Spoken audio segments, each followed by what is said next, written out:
Shalom, shalom à tous ce matin. Bien-aimés dans le Seigneur, bonjour, soyez bénis partout, dans tous les pays, dans toutes les contrées de la terre. Soyez élevés, soyez bénis par le roi des rois ce matin. Nous sommes à notre instant dans la présence du roi des rois. Et le thème que nous devons traiter ce matin, c'est la patience du chrétien vis-à-vis des situations de la vie. Mon frère, c'est un thème puissant. Et ce matin, je veux m'éclipser afin que le roi des gloires parle au travers de moi, afin que le Seigneur s'exprime au travers de moi. Et le texte de base ce matin, c'est dans le livre de 1 Samuel 1, à partir du verset 1 au verset 28. Alléluia. Nous allons lire quelques versets. Si tu es là, tu peux prendre ta Bible avec nous, tu pourras lire en profondeur. Mais c'est des aspects en fait de ce passage qui vont nous inciter ce matin. Il s'agissait d'un homme, un sacrificateur nommé Elkana. Il avait deux femmes, Anne et Pénina. Pénina avait des enfants, mais Anne n'en avait pas. Mais Anne même, chaque fin d'année, quand nous parcourons la parole de Dieu, ils allaient dans la présence de Dieu à Silo pour faire des offrandes. Et lorsqu'ils y arrivaient, ils donnaient à Anne la portion d'eau car il aimait Anne, car l'Éternel avait rendu stérile Anne, sa rivale. Lui prodiguait des mortifications pour la porter à stérité de ce que l'Éternel avait rendu stérile. Et Anne passait le temps dans la prière, Anne passait le temps dans les pleurs.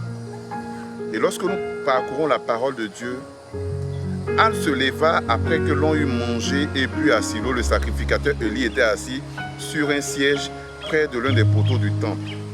Et l'amertume dans l'âme, elle priait l'Éternel et versa des larmes.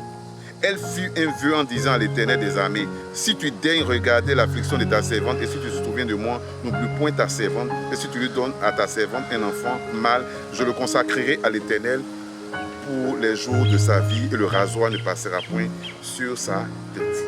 Je vais m'arrêter là parce que le passage, il est tout long et il y a beaucoup d'enseignements dans le passage. Mais en grande partie, ce que nous retenons de ce passage, c'est la patience du chrétien dans la présence de Dieu. Bien-aimé, Anne n'avait pas d'enfant, mais elle était aimée par Elkana, son mari. Pénina avait des enfants, mais Pénina persécutait Anne. Pénina injurait Anne. Pénina traitait certainement Anne de ventre cimetière. Pénina traitait Anne de ventre sec, de sécheresse, de femme vide. Tout ce que nous pouvons imaginer, tout ce que nous disons en Afrique pour des femmes qui sont stériles. Mais Anne était très patiente, malgré qu'elle pleurait. Elle priait, elle gémissait dans la prière. À chaque fois qu'ils allaient à Silo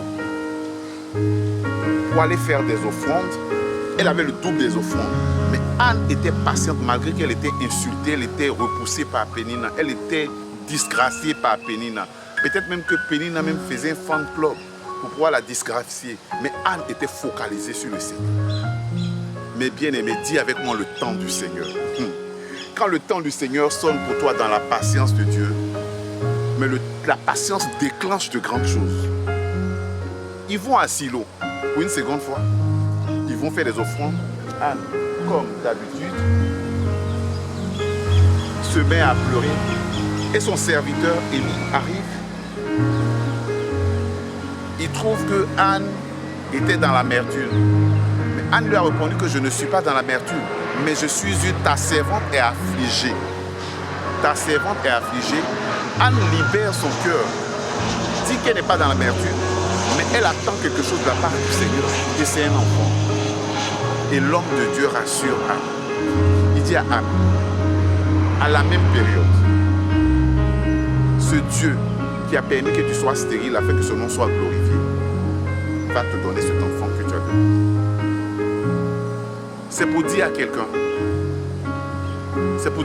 ce matin, sois patient, bien-aimé. Le temps de Dieu est le meilleur. Anne a été patiente.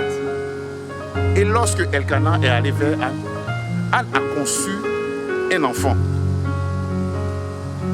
Et Anne, pour clôturer cette joie-là, elle a commencé à chanter ce cantique à l'Éternel.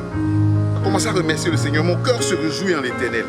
Ma force est relevée par l'Éternel. Ma bouche s'est ouverte contre sa bouche s'est ouverte contre ses ennemis. Car je me réjouis de ton secours. Nul n'est saint comme toi, Éternel. Alléluia. Je vais interpeller la conscience de quelqu'un ce matin. Tu recherches un enfant parce que c'est ce qui est dans ce passage. Tu recherches un travail. Tu recherches une promotion. Tu veux te marier, mon frère, ma soeur. Tu veux voyager. Tu veux un travail. Sois patient comme Anne. Sois patient comme Anne. Regarde à l'Éternel comme Anne. Si tu es au service du Seigneur, sers Dieu. Attends le temps de Dieu. Car le temps de Dieu est le meilleur. Comme les anglophones pouvaient le dire, God time is the best. Bien-aimé dans le Seigneur, la patience est une clé qui déclenche la gloire. Ce matin, nous allons nous arrêter là et vous dire de prendre courage. Toi qui pleures, toi qui souffres, toi qui as des douleurs en toi, toi qui ne dors plus, le Seigneur est dans ta barque. Le Seigneur se lève pour toi. Le Seigneur fait pour toi. Le Seigneur ouvre les portes fermées. Que Dieu vous bénisse. J'ai été heureux de partager ce direct avec vous. Que la gloire et la paix du Seigneur vous accompagnent au nom de Jésus. Amen.